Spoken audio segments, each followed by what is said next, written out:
Ma'am ఇప్పుడు ఇన్ఫర్టిలిటీతో బాధపడుతున్న వాళ్ళు అసలు బేసిక్ టెస్ట్ ఏం చేయించుకోవాలి? ఓకే. అంటే it depends on their age అమ్మ.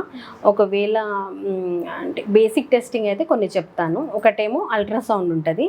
అది కూడా టీవీఎస్ పెల్విస్ చేయించుకోవాలి. అంటే ట్రాన్స్‌వెజైనల్ అల్ట్రాసౌండే చేయించుకోవాలి. అందులో ఏంటంటే అండాశయాలు ఎలా ఉన్నాయి, గర్భసంచి ఎలా ఉంది, అండాశయాల్లో ఎన్ని అండాలు ఉన్నాయి, ఏమైనా నీటి బుడగలు ఉన్నాయా, గర్భసంచిలో ఏమైనా గడ్డలు ఉన్నాయా అన్నది మనకి ఒక 70% ప్రాబ్లం ఏంటి అన్నది తెలిసిపోతుంది.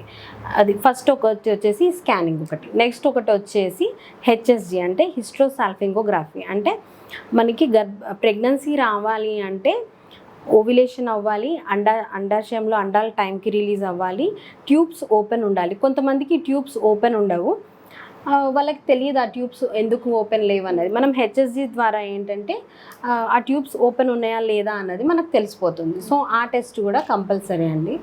ఆ తర్వాతకి మనకు హార్మోనల్ ఇంబ్యాలెన్స్ ఉండడము అలాంటిది ఏమన్నా ఉందా అన్నదానికి ఎఫ్ఎస్హెచ్ఎల్హెచ్, థైరాయిడ్ ఉందా లేదా అన్నది, సీరం ప్రొలాక్టిన్ అనేది కూడా ఒక ఇంపార్టెంట్ హార్మోన్. ఆ హార్మోన్ ఎక్కువ ఉంటే కూడా వాళ్ళకి ప్రెగ్నెన్సీ రాదు. మనం ట్రీట్మెంట్ ఇవ్వగానే వెంటనే వాళ్ళకి ప్రెగ్నెన్సీ కూడా వస్తుంది.